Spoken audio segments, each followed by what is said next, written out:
Hello again, and welcome to the Roy Williams Show. We'll be talking Carolina basketball with the Hall of Fame head coach of the Tar Heels, Roy Williams, for the next hour. That includes answering some of your questions. We're going to talk about what was a really great week for the Heels, 2 games, 2 wins. Plus, you'll hear some of a conversation Adam Lucas and I had with Tar Heel freshman Day'Ron Sharpe. Think you'll enjoy getting to know Day'Ron a little bit as well. But let's get right down to it. And, Coach, a fun week for the Heels, 2 home games and 2 home wins. First over Wake on Wednesday, that was 80-73. And then back against NC State on Saturday, 86-76, the final in that one. A very positive week for your team. Well, 2 for 2 is always a very positive week. That's right. There's no question of that. We've had some weeks that weren't quite that positive, but getting 2 ACC wins, we needed that. Try to get on the positive side a little bit more, and each and every day out, I think we are exploring different options and seeing what's happening because, all for the first part of the season, I was saying 6 of our top 10 are freshmen. Now I'm saying 7 of our top 11 are freshmen because Anthony only played 4 games last year and didn't have that many practices before he got hurt. And but it is. I mean, against Wake and State, 2 guys, 2 teams in our own state, but in the league, long rivals. And I think that we did some good things and played really well in a couple of minute stretches. I'd like those stretches to be a lot longer, but did some good things. I think we are getting a little bit better and a little bit better, and we're going to be challenged the next 2 weeks here with 3 straight road games right now. But at the same time, I think we are getting a little bit better. Coach, the State game was the first game this season in which Carolina shot better than 50% in both halves, and that was coming off a second half against Wake Forest where you were well above 50% as well. So ball going in the basket a little bit more. Yeah, and, we've had some really good teams that really shot high percentages, and but this is probably before we had this little stretch here, we're probably shooting the ball as poorly as any team we've ever coached. But we're working at it. We're working at it every day, and the kids are understanding much more the difference between a good shot and a bad shot because the quality of your shot is just as important, in some ways more important, than your ability to shoot. Right. If you're not a good outside shooter, then take the ball to the basket. If you're a good big guy inside and can't shoot from 30 feet, don't shoot from 30 feet.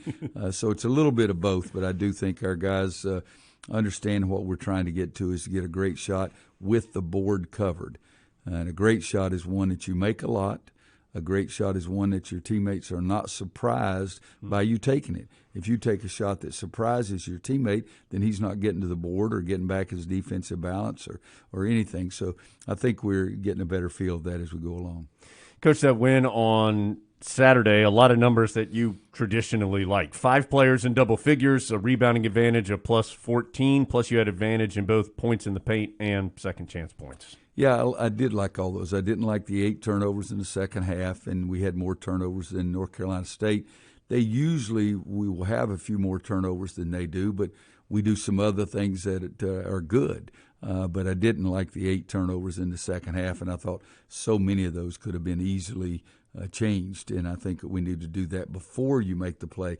Don't look over at me and say, "Oh yeah, I shouldn't have done that." Have that thought process before you do it. But I like teams with balance. We're not having right now the balance from the inside game and the outside game, and we still need to do a better job with that.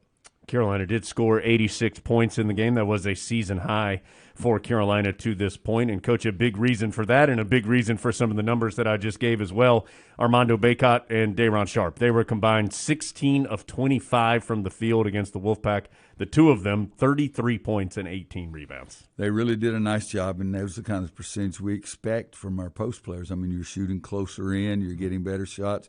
We're running plays to get you the ball in those scenarios, and I think they should shoot. Excuse me, can't even talk. Should shoot an even higher percentage than that. But they were the biggest players for us in the game and really gave us the balance for State trying to make as many threes as they normally make. I thought you used a great word in postgame to describe Armando's game this year compared to last night. You may have said it here too. Mm-hmm. Simplification. Just it doesn't. It seems like he's making the catch, deciding quickly what to do, making 1 or 2 strong moves, and going right to the basket. Well, the 2 most efficient players probably who've ever played here were Antoine Jamison and Brad Daugherty. they were efficient because they shot an unbelievably high percentage. Yeah. Antoine didn't have it in his hands very long at all, so his was a quick decision. Brad was a little more methodical, but that's what you want your post players to be very, very efficient. And in Armando's case particularly, the simplification of his play is the biggest key. I mean, you even saw him, he reverted back one time in the game in the second half against State, and he starts one way and spins back the other way and shoots a jump hook from about 6 feet out in front of the basket, and it fell 2 feet short. All right, if you simplify, you don't even make that spin. You just keep going. But Armando during stretches of this year has been our best player, and I thought he was key, to say the least, in the game Saturday. One last thing, Coach, before we take a break about Saturday's game. 3 off the bench in double figures. That includes Dayron, who we mentioned, but also R.J. Davis with 10. Anthony Harris, again, gave you a big spark and gave you some good minutes and scored 10 points. Yeah, every day we practice, okay, I'll say first 5 whites, and then I say, okay, second 5 whites, and then I say, okay, mix it up. And the blue team's doing a great job trying to get those guys ready, but we do play in different combinations. A lot of people make a big thing out of the starting lineup, and I really don't care a heck of a lot about it. I've coached for a long time, and Marvin Williams helped us win a national championship and never started a game. Mm. I had a player at Kansas, Steve Woodbury, who became an assistant coach at Wake Forest. Didn't start a game, and he was the second team all Big 8 at that time. So, but people get caught up on it. But I'm less care about it this year than any year ever. Saturday in the game, in fact, I took guys out after a mistake, which I've never done that. And I told them, I said, I've never done this, but you got to stop turning the ball over. And so there are a lot of things in the lineups, but I think simplification has been great for Armando. Dayron is just a big-time player that's going to get better and better, but we need everybody to be more efficient. If we're a more efficient team, then we're going to be a better team. I said last thing, one more thing just popped in my mind, Coach. Unfortunately, did not have Puff Johnson, and Puff was in street clothes, had a boot, I think, on his right foot, if I have that right. I think you're right. He sprained his toe. I think that's what they're calling it. He was not in the boot Sunday at practice. I haven't seen him yet today for practice. I would doubt that he would be able to play against Pittsburgh. I wish he could because that's his home area, but we'll just have to wait and see what it's like at practice on this afternoon. So Carolina beats State on Saturday. We're going to take a look at that Wake Forest game a little bit when we return. Plus, we're going to start getting your questions. We have a bunch for the head coach of the Tar Heels, Roy Williams, as well. It's his show, The Roy Williams Show from Learfield, IMG College.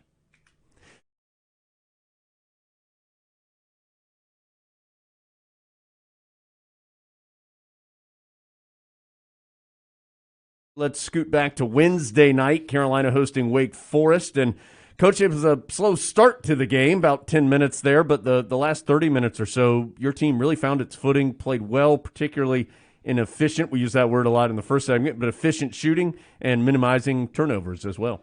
Well, in the second half, shooting over 50% for the entire half was important to us. It was a weird game. Musius for them is really good players there. Second lead scorer. I don't think he's lead. It's probably the second lead scorer. He was 4 for 25 from three-point line, and he goes 7 for 12 against us. And the next game doesn't make any against Pitt, I think. So it's an unusual game trying to play. A couple of their guys were really making a lot of shots. I think Williams and Musius both had 27, I think, in the game. So they were dominating the performance for Wake Forest. And when that starts happening, you need to guard those guys better. And so we need to do a much better job of that part of it. And then again, for us, though, to shoot 55 or whatever it was in the second half was a big part of the game. I was going to ask you, when a player who maybe necessarily hasn't put that on tape to that point of the season or on the stat sheet starts doing something like that, how do you try and adjust with your team? Tell them to go guard him. I mean, there are guys that we give an asterisk to saying these are the best shooters. If a guy makes one, we say, okay, he made one. Now, if he makes a second one, all the scouting information is off. Right. You got to go guard it because it's that day. And we do try to KYP, know your personnel. There's no question there. We try to know their tendencies. And but again, it doesn't make any difference that day. I've watched a lot of guys on the PGA Tour that, boy, if they could only putt, they win everything. And then I see them make every putt and they win. And I'm thinking, well, why don't they do that all the time? So that's guys in a completely different sport that could be 30, 35 years old. So, young kids are going to shoot the ball differently from one game to the next. But If a guy makes two, it's time to go guard him then. One you can live with, but makes the second one, you got to go guard him, and you got to amp up your intensity and guard him from three-point line. One thing that seemed to help your team in this game, Coach, was your defense forcing turnovers, 20 of them in the game. That included 12 steals, and you picked up aggressively both full court and half court in this game. Well, we did. I think, with Wake Forest's situation, they're really better off when Williams is off the ball scoring-wise, right. And so they try to get him some help out there. If he's got the ball and trying to make plays, we'd like to tire him down and hopefully cut down on his percentage. But they've got Neath and Carter Witt, who just left high school basketball a couple of months ago, so they're a little bit more inexperienced, and Neath hadn't necessarily played the point guard all the time, even though he played well against us last year. But I think trying to get our defense to be able to put more pressure on somebody regardless of who you're playing. It's just that Wake gave it to us probably a little bit more than Coach Forbes wanted them to. And Caleb Love had 20 in this game, Coach. That's the most he's had this season. Followed it up with another solid scoring game against NC State. He seems to be gaining a little bit of confidence right now. Well, I was much more pleased with him in the Wake Forest game because he had 2 turnovers early and then did not have a turnover again until the last minute or so of the game. We've got to get our point guards to stop turning the ball over. If they do that, then our team can be a heck of a lot better. But I was happy for Caleb to see more than 1 3 go in. He's human, no question about that, and human nature is to worry about your shot if it's not going in. So I thought that was good for him. Carolina wins against Wake Forest on Wednesday night by 7. It's the only scheduled meeting of the season between the Tar Heels and the Demon Deacons. We are scheduled to take a timeout. We'll do it, come back, and we're going to get to your questions for the head coach of the Tar Heels. It's the Roy Williams Show from Learfield, IMG College.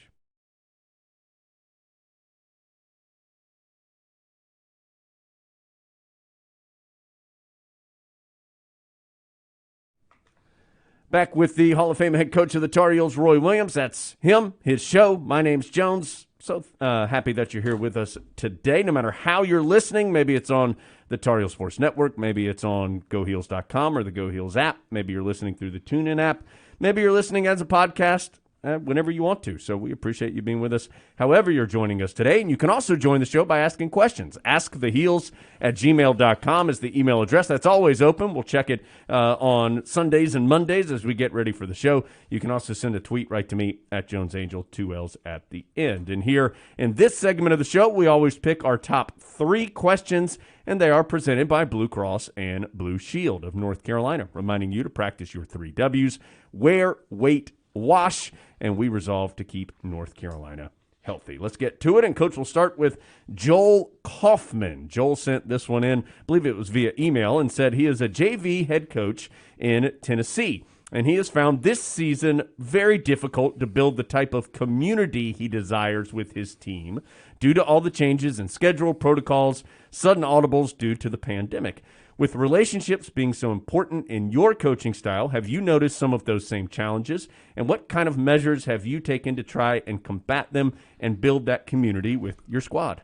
Well, it has. It's been different not only because of all the public challenges that everyone has with COVID-19, but, again, the influx of younger kids in our program. And I think the biggest thing is you just got to do your work every single day to try to build the team camaraderie, try to build the team spirit, show the kids that you care about them. But it is more difficult this time than at any other time that I can ever remember. For us, we do have those guys. We've had them here since midsummer, since July, and at times they're tired of seeing us. So we can push them and push them as hard as we can, but also you have to be concerned about them off the court and make sure that you have enough interest in what's going on in their lives. And it's a hard balance of trying to push and be the best team you can be and still have those great relationships and giving them a little extra time because you're always trying to get ready to help your team win. Good question. Thank you for that one, Joel. We'll go to Josh. Josh Jarrett sent this one in. Wants to know, Coach, do you have a favorite or drill that you feel in practice that you feel is most beneficial? So either a favorite drill or one that you feel is most beneficial that you like to use in a typical Tar Heel practice.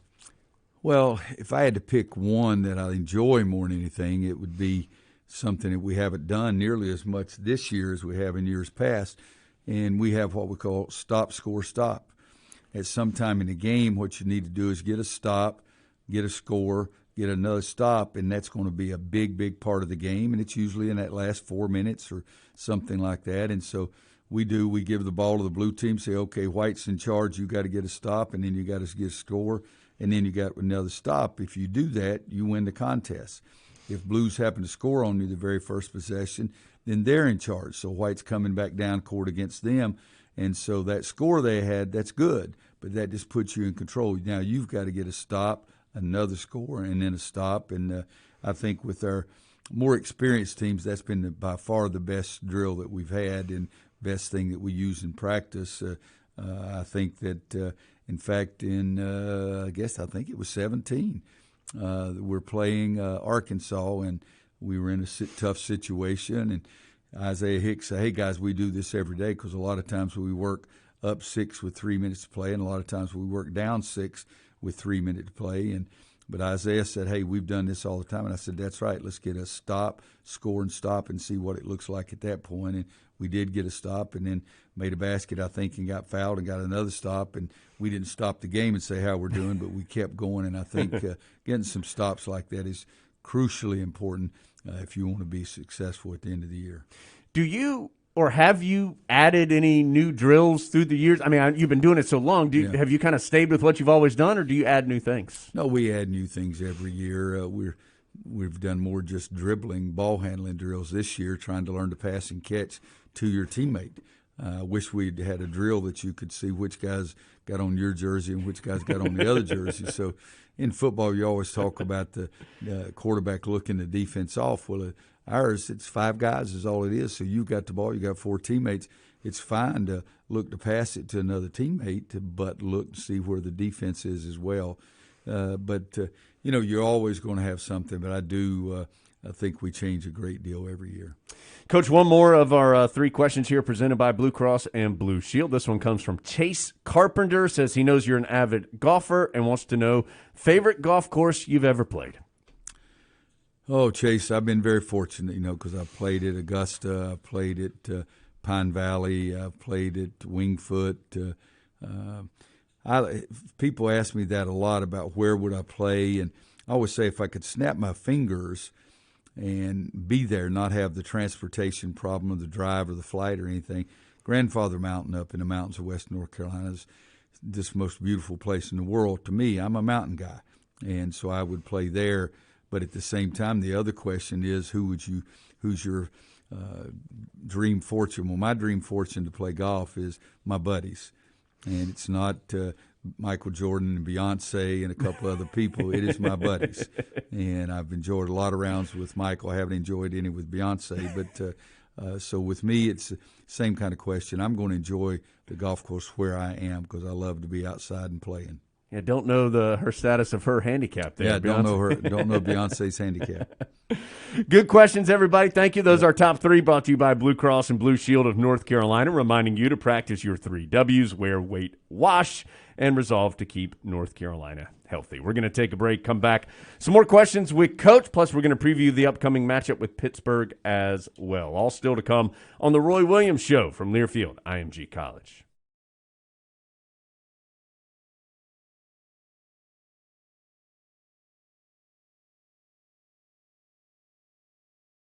Welcome back to the show. Appreciate you being here. I'm Jones Angel, along with the head coach of the Tar Heels, Roy Williams. And let's tackle a few more of these questions that we have for Coach, and soon we'll preview the upcoming matchup with Pittsburgh as well. And coming up after this segment, you're going to hear from Dayron Sharp, Tar Heel freshman big man. Adam Lucas and I had a chance to talk to Dayron. Coach, this one comes from Kim.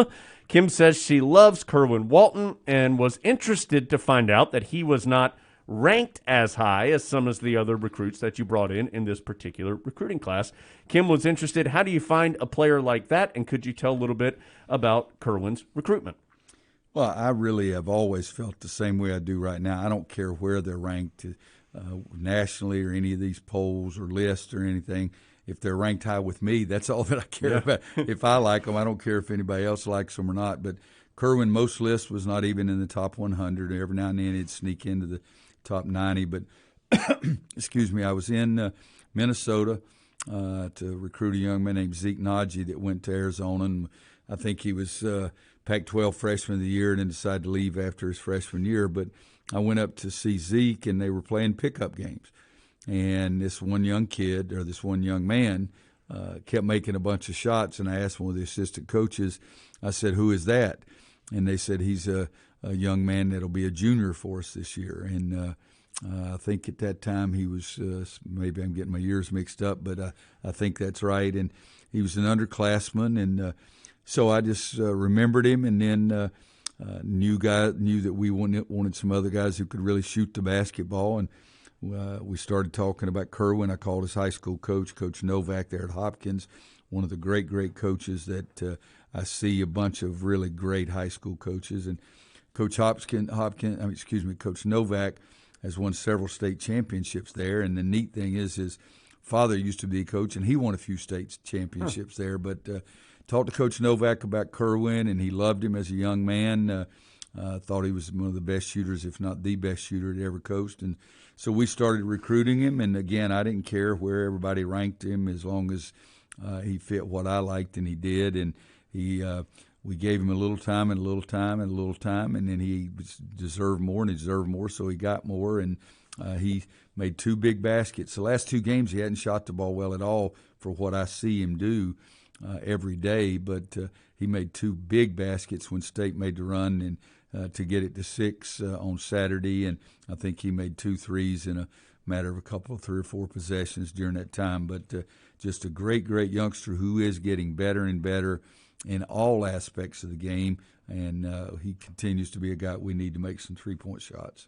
Coach, too, the subject of recruiting, Isaac sent in a question. Wanted to know how COVID has altered your recruiting process, and has it altered your recruiting strategy in any way? Well, it's altered everybody's lives, much less our recruiting, but it's killed my recruiting philosophy and the methods that we've used in the past, because I'm not afraid to get on an airplane in the middle of the season and move a practice an hour here to make a flight to go see a guy. And it's something that I enjoy doing, is going to see them play in person and going to sit in their home and talk to them, going to sit in their high school gym and talk to them with their high school coach. It's a more personal approach is what I like, and we haven't been able to do that. So it's been very difficult for me to feel like I'm getting anything accomplished. I'm not socially intelligent, social with people, but the social media part. I'm not intelligent that I can call somebody and they call me. I text somebody, they can text me back, and that's about it. So I don't enjoy that part of it. I don't enjoy talking on the phone. I'd rather get in the car, drive 20 minutes to the airport, fly 2 hours, go in the gym and watch a kid shoot 15 free throws, talk to him for 5 minutes, and repeat the whole thing. So I'm talking about 7 hours away and all this kind of stuff. I'd rather do that than make one phone call to a kid. So it's been very difficult for me. Coach, last one here. Austin and Charlie both sent in a question about Walker Kessler. Just curious about Walker's development, how he's coming along, and came in and gave you a couple good minutes against State on Saturday. I think Walker Kessler is going to be a great player here at North Carolina. It's something he missed a couple of weeks right before the season started that put him behind a little bit. We have Garrison, we have Dayron, we have Armando, who are all playing well, different levels of well for sure. But Walker Kessler is a young man that I thoroughly enjoy just talking to him, being around him. Definitely love coaching him, love him as a young man, and he is going to be a great player at North Carolina.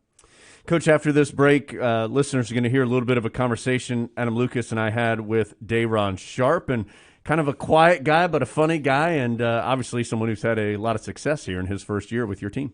He's a quiet guy to you. I don't know that our coaching staff or his teammates would call him a quiet guy, but a fun-loving kid, a young man that, golly, he's so much fun to be around. He really is, and I challenge him in different ways all the time. But I've said this, and I'll say it again, and I believe it deep in my soul. He's going to be the best rebounder I've coached since Tyler Hansbrough has a chance to be the best rebounder I've ever coached. Really is a a threat for people inside. He's missing a lot of easy ones now, and I think it's just a little bit of the frustration. First time in his life he's playing every game against a 6'10", 6'11", 7-footer. But a great, great kid who's going to be a great player, and we're going to watch him help us win hopefully a heck of a lot of games. But he's a youngster we're going to watch on television on the NBA floor every time for a long, long time, because he's just a great, great kid and a big-time player. So you'll hear some of that conversation after this commercial break. Coach will join us for one more segment. We'll preview Pitt at the end of the show. It's the Roy Williams Show from Learfield, IMG College.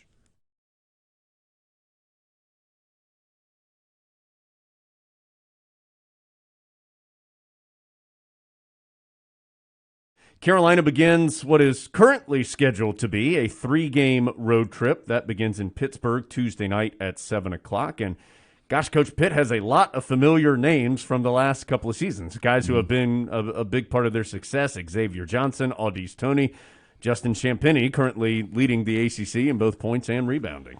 Well, Champagnie's getting a lot of recognition, and it's very well-deserved. I mean, he's done some amazing things. His numbers are off the charts.